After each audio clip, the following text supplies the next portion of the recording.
read story in the history of CT.com. You're kidding me. I got an email yesterday from Bill Adee. Wow. I mean, it's like, yeah, and the entire history of the website. Oh, incredible. So. Incredible. So does the possibility exist you might get the pictures and get them in for tomorrow? Or? Oh no, I don't. No. I mean, I'm told the pilots on that plane that was being pushed back. You know, I said in the story that they opened the windscreen and stuck their head out.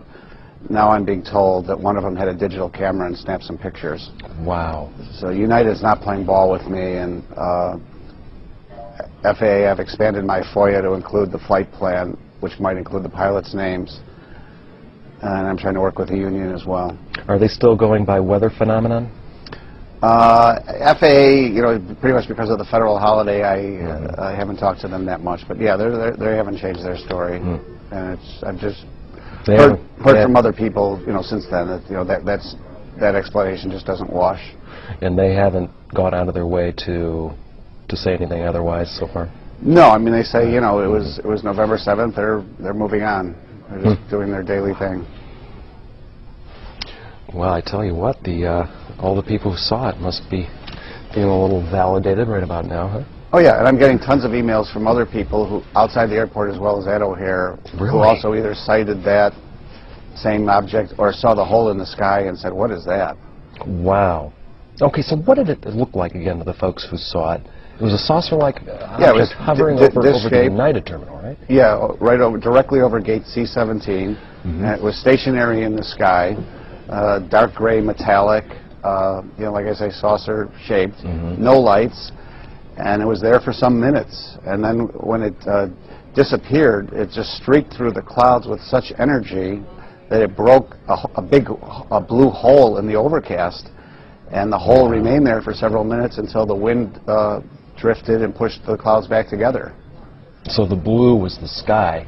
Yeah, the blue was the sky, but otherwise the entire skyline was cloudy. Totally overcast, huh? Man.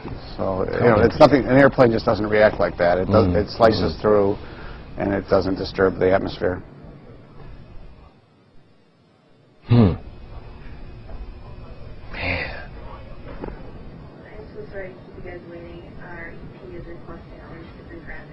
Do you have other interviews set up after this, John?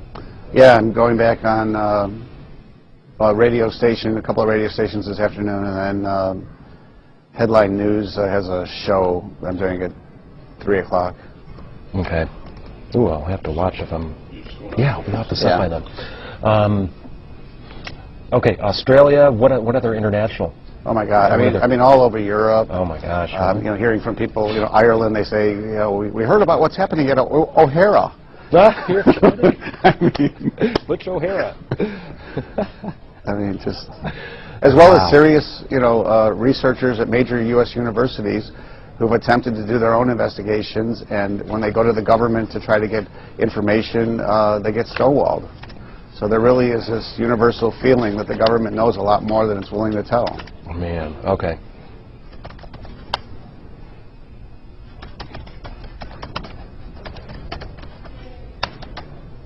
Okay. I'm just going to say, you know, okay, here we go. I am so, I think it's so cool that I was the first one to get to talk to you about it. That's right, last Friday. Yay. Okay. The UFO hair story the Chicago Tribune exclusively broke on New Year's Day is garnering attention around the world. Joining us now to talk about it once again is Tribune transportation writer John Hilkovich, who broke the story. And John, the response has been, well, out of this world, hasn't it? Yes, it has been astronomical, Jim. Every major country, it seems, people have written in, both those who claim they've spotted UFOs during their life, as well as serious researchers. I mean, just the last 2 days, this is my email, and these are the serious emails. You know, the ones from kooks who said they were brought aboard alien spacecraft, I put in a circular file. So it's just a story that has legs, and people are fascinated by the thought, and I think there's some belief that there are advanced life forms that are visiting us here on a regular basis. You've been contacted now in the last few days by several countries, but that also includes serious university researchers here in the U.S. You know, I got to tell you, too, I got a call from my dad in California Monday night And he's like, what is up with the O'Hare UFO story? I'm like, where did you see that? Where did you read that? Well, it was on Fox Network's Crawl at the bottom. It's just amazing how much this is garnering. Yeah, it really is. And worldwide attention, as you say. And from people who have made observations themselves, including on November 7th, the date of this incident, additional people both at O'Hare and outside the airport who have either seen this gray disc-shaped metallic object themselves or they saw that huge hole in the sky that the object created when it vanished. Let's go over that one more time. What did people see when it all of a sudden vanished right through the clouds over the United Terminal? And then how's the FAA been reacting the past few days too? Any new ground on that? Okay. Well, the object was hovering in a stationary position about 1,500 feet above the United Terminal for some minutes. And then when it left, it just burst through this thick cloud layer, creating a large open space of blue sky on an otherwise overcast day. It took some minutes for that opening to close up when the clouds drifted back together. And it's just extremely unusual, according to the witnesses. I mean, airplanes just don't react like this. They slice through clouds, and they really don't disturb the atmosphere that much, except for the wingtips and such. The FAA is still, pinning this to some kind of weather phenomenon, that some lights from the airport and the overcast skies somehow got together and created this image. But weather experts, astronomy experts, others that I've talked to said that that's bunk. That explanation just doesn't wash. United, on the other hand, after first denying that they got any reports from employees about this sighting, is now saying, yes, indeed, their employees did approach them immediately because of concerns about safety. And to reiterate, John, the witnesses who originally came to you are all seasoned, professional, credible professionals like pilots who saw this. They're pilots, they're senior managers, they're mechanics, and others. So, they are very truthful about what they're saying, and we're trying to locate photographs, if they do exist, of this incident. Well, John, we know you have plenty of other interviews to do today with other countries, so we'll let you go and we'll keep our eyes to the sky. Thanks. Thank you, Jim. We're just checking it with good things. This is just incredible. Isn't it amazing what really garners people's... Yeah. For various reasons, I suppose, Yeah. How cool. Yeah, no, it's... I can't wait to see in a week where this stands, Yeah. I'm just amazed I'm still getting requests for interviews because... Yeah. Okay, we got your clear. Cool. Okay, Thanks, John. Thanks, Jim. Okay. I would have landed, but... Okay, illegal aliens may be a serious problem on our southern border and on the northern border. But what about the aliens who may be crossing another border? Oh yes, the border above. That's right, we're talking about outer space, aliens, extraterrestrials, LaToya Jackson, you know, they're here, they're among us. More and more people believe that space aliens may be coming. Now, listen to this story, because this is an actual news story. This isn't like out of the Weekly World News. Chicago O'Hare's airport recently, the United Airlines employees claim they observed a flying saucer-like object hovering low over the terminal for several minutes before bolting through the thick clouds with such ferocity that it actually left like a creepy hole in the cloudy skies overhead. So what was it? A hoax? An alien attack? Were they observing us? Is this a military operation? What is it? Joining us now is UFO historian Richard Dolan and the guy who actually broke the story. His name is John Hilkovich. He is from Chicago, the Chicago Tribune. John, let me start with you. The UFO witnesses in Chicago, they're not nuts, are they? They are like really fine, upstanding people. And they're very serious about this. They're all United Airlines employees, ranging from pilots to supervisors who heard chatter about this on the radio and raced out and saw it in the sky, aircraft mechanics, veterans of O'Hare who've been there for a long time, know how the lights can play tricks in the sky, and they say this wasn't that. This was a real metallic gray object low in the sky, and they want answers. Okay, do you believe them? Do you believe them that they believe it, or do you believe that they really saw what they think they saw? I believe that what they're reporting is real, and they were concerned about safety. They're not necessarily saying that this is a craft from another galaxy, sure, but they're saying this is a unidentified flying object low in the sky over the world's second busiest airport. It could pose a collision risk. Who knows, a security risk in this era post 9/11. Okay, look, and No, let me go to Richard here. I'm sorry to interrupt, but let me go to Richard for just a second and ask you, because isn't this the same kind of thing that when we had the new stealth fighters out, everybody was saying it's an alien spacecraft? No, it's just a secret military aircraft that we hadn't announced for years in advance.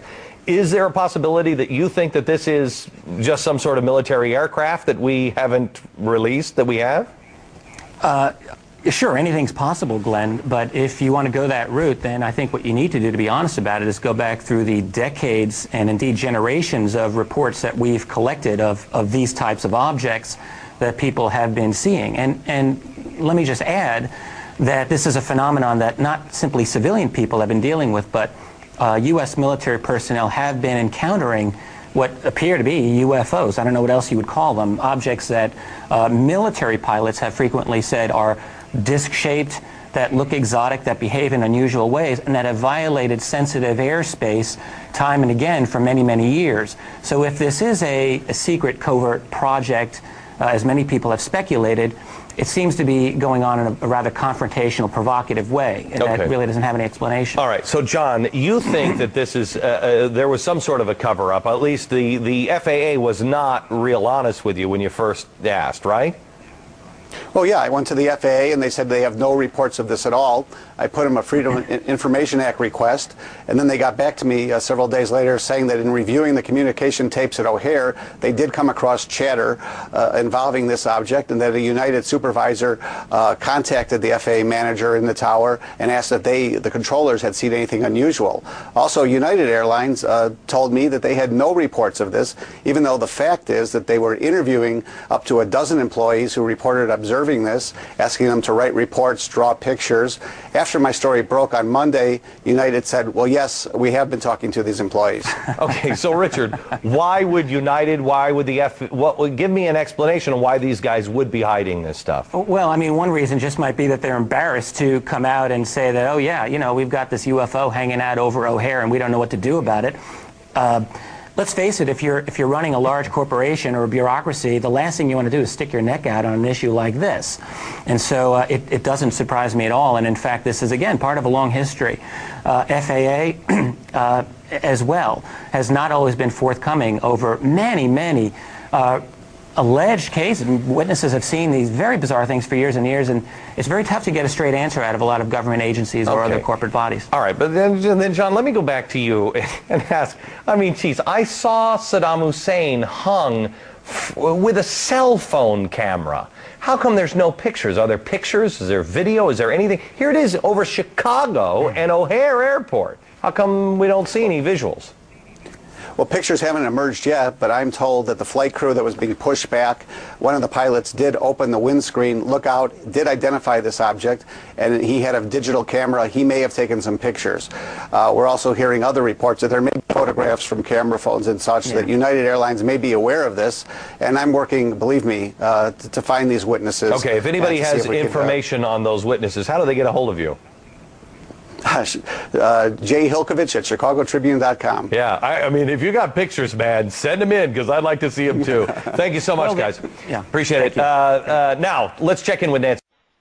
A possible motive in the brutal killing is tied to a Las Vegas strip club. He's the Las Vegas man who claims he can summon UFOs on command. Pretty wild. So we sent Action News reporter Mike Delastrito to get the real story. But what he found shocked everyone and could leave you wondering, are UFOs real? And forget the short-term fixes and diets that don't work. Kathy Ray has a plan for every lifestyle to help you win the battle of the bulge. Breaking news, solving problems. This is Channel 13 Action News, live at 11. Good evening, and thanks for joining us. I'm Trisha Keene. And I'm Steve Wolford.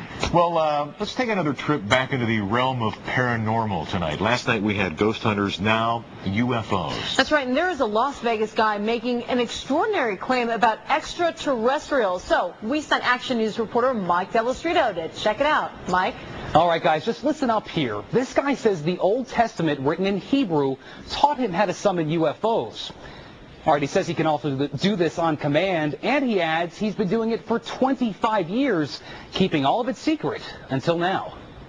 These beings are here. They are here. They're just sitting right up there. We met up with Prophet Yahweh, seer of Yahweh, at Doolittle Park off Lake Mead. We picked the day, we picked the time, and we picked the location.